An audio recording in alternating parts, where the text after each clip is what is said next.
नमस्कार शेतकरी मित्रांनो, पाहूया आजचा हवामान अंदाज। पुढील 6 ते 7 दिवसात पावसाचा जोर आणखी वाढणार असून महाराष्ट्रातील काही भागात अतिवृष्टी सदृश्य ते अतिमुसळधार पाऊस पडण्याचा अंदाज हवामान विभागाने वर्तवला आहे।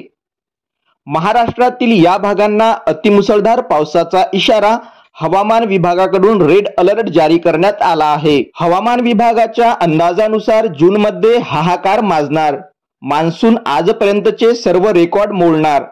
हवामान विभागाचा अंदाज पाहूया सविस्तर वृत्त। त्याआधी तुम्ही जर आपल्या चॅनलवर नवीन असाल किंवा अजूनही आपलं चॅनल सबस्क्राइब केलं नसेल तर नक्की सबस्क्राइब करा आणि जवळच असलेला बेल आयकॉन क्लिक करा, म्हणजेच आम्ही टाकलेली माहिती तुमच्यापर्यंत पोहोचण्यास मदत होईल। महाराष्ट्रातील या भागांना अतिमुसळधार पावसाचा इशारा देण्यात आला असून रेड अलर्ट सुद्धा जारी करण्यात आला आहे। हवामान विभागाला आश्चर्याचा धक्का देत नेहमीच्या वेळेपेक्षा आठवडाभर आधीच मान्सून महाराष्ट्रात दाखल झाला आहे। पहिल्याच दिवशी महाराष्ट्रातील अनेक भागांना मान्सूनने झोडपून काढले।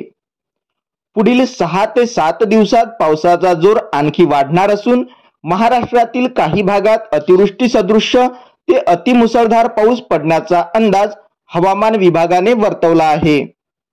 भारतीय हवामान विभागाने म्हटलं आहे की ओडिशाच्या समुद्र किनाऱ्यापासून दूर बंगालच्या उपसागरातील उत्तर पश्चिमेला कमी मध्यम दाबाचा पट्टा तयार झाला आहे। हा कमी दाबाचा पट्टा हळूहळू उत्तरेकडे सरकण्याची आणि पुढील 48 तासात स्थिती अधिक स्पष्ट होण्याची शक्यता आहे। महाराष्ट्रातील बहुतांश भागांना हवामान विभागाकडून रेड अलर्ट जारी करण्यात आला आहे। पश्चिम किनारपट्टीवरील महाराष्ट्रासह 4 राज्यांना हवामान विभागाकडून सतर्कतेचा इशारा देण्यात आला आहे। केरळ, कर्नाटक आणि किनारपट्टी आणि मध्य महाराष्ट्र तसेच गोवा राज्यात पुढील 6 ते 7 दिवसाच्या कालावधीत अतिवृष्टी सदृश्य ते अतिमुसळधार पाऊस होण्याची शक्यता आहे।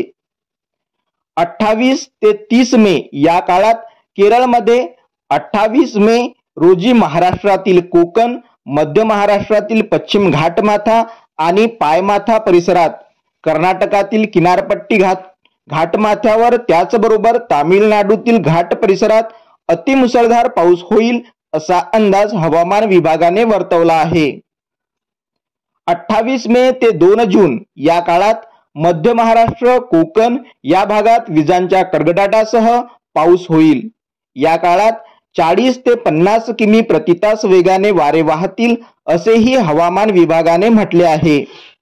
त्याचबरोबर मराठवाड्यात 28 ते 29 मे या काळात वाऱ्याचा वेग 50 ते 60 किमी प्रति तास वेगाने वाढेल असेही हवामान विभागाने म्हटले आहे।